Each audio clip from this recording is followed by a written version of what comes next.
तो यहाँ लेखिका क्या बता रही है कि आमतौर पर भारतीय परिवारों में जो है बहुओं के पूरे सहयोग के बाद भी घर के किसी भी काम काज में उनकी राय नहीं मांगी जाती। जब भी घर का कोई भी काम किया जाता है, लेकिन इनके परिवार में जो है इनकी माँ कोई भी काम नहीं करती थी, फिर भी जो है घर के हर काम में उनकी राय जरूर मांगी जाती थी और पत्थर की लकीर की तरह जो है निभाई भी जाती थी कि सिर्फ ये नहीं राय मांगी गई, वो जो कहती थी वो जो है काम होता भी था। पत्थर की लकीर बेटा मुहावरा है, इसमें अंडरलाइन कर लेना। मैंने अपनी दादी को कई बार कहते सुना था, हम हाथी पे हल ना जुतवाया करते। देखो, अब हाथी पे बैल जुतवाने का काम क्या है? असंभव कार्य, क्योंकि हाथी जो काफी ऊंचा होता है और नीचे हल जो है मुश्किल है जोतना, तो हल किससे जुतवाया जाता है? बैलों से। तो इसको अंडरलाइन कर लेना, हाथी से बैल जुतवाना असंभव काम करवाना। मतलब इनकी दादी कहती थी कि हमें पता है वो कर ही नहीं सकती, तो इसलिए जो है असंभव है उनके लिए सब कुछ, तो वे हाथी पे बैल नहीं हल नहीं जुतवाती। हम पे बैल है, कहती है कि हमारे पास बैल है, घर में और सदस्य हैं काम करने के लिए, तो उन्हें काम करने की जरूरत नहीं है। बचपन में ही मुझे इस जुमले का भावार्थ समझ में आ गया था। ये जो कहावत थी, क्या है? कहावत है, ये एक जुमला कहावत है। इस कहावत का जो भाव है, अर्थ है, भाव प्लस में अर्थ, दीर्घ संधि हो गई और साथ में क्या है? मूल शब्द अर्थ हो गया और भाव प्लस में अर्थ, दीर्घ संधि।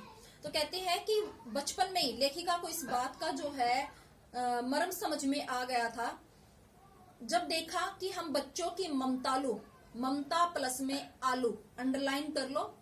आलू क्या है? इसमें प्रत्यय और ममता क्या है? मूल शब्द। ममतालु परिवरिश के मामले में माँ के सिवा घर के सभी प्राणी मुस्तैद रहते थे, मुस्तैद चुस्त रहते थे। देखो, इस लाइन के माध्यम से क्या समझा रही है लेखिका कि वो जो है बच्चों को पालना पोसना भी नहीं जानती थी, कि हम जब छोटे थे तो हमारा जो पालन पोषण था वो घर के बाकी सारे सदस्य जो है मिलकर करते थे, लेकिन उनकी माँ जो है, माँ का उस काम में कोई सहयोग नहीं था।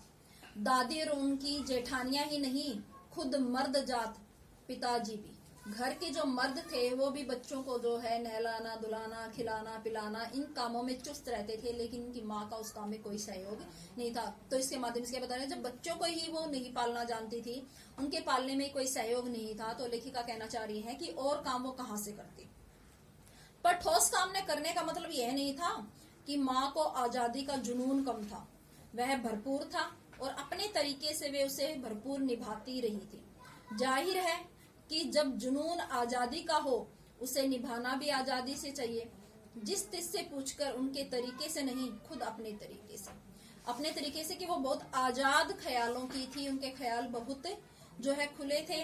वो जो है आजादी की उस समय का माहौल था, लेखिका का जो समय है वो है आजादी का समय, जब देश में क्रांति के लिए जो है, आजादी पाने के लिए जो है क्रांतियां हो रही थी, उस समय का जो है लेखिका ने वर्णन किया है। तो चारों तरफ भारत में जो है आजादी पाने के लिए प्रयास किए जा रहे थे, तो हर किसी के सीने के अंदर एक ज्वाला भड़क रही थी अपनी आजादी को पाने की। तो इनकी माँ के अंदर भी वो जुनून कम नहीं था, वो भी किसी भी तरह से अपने देश को आजाद करवाने के लिए उत्सुक थी, सहयोग वो करना चाहती थी, लेकिन उनका सहयोग किस तरह का था कि उनके आजाद ख्याल वो किसी की जो है बंदिश में या किसी के नीचे दबकर नहीं रह सकते।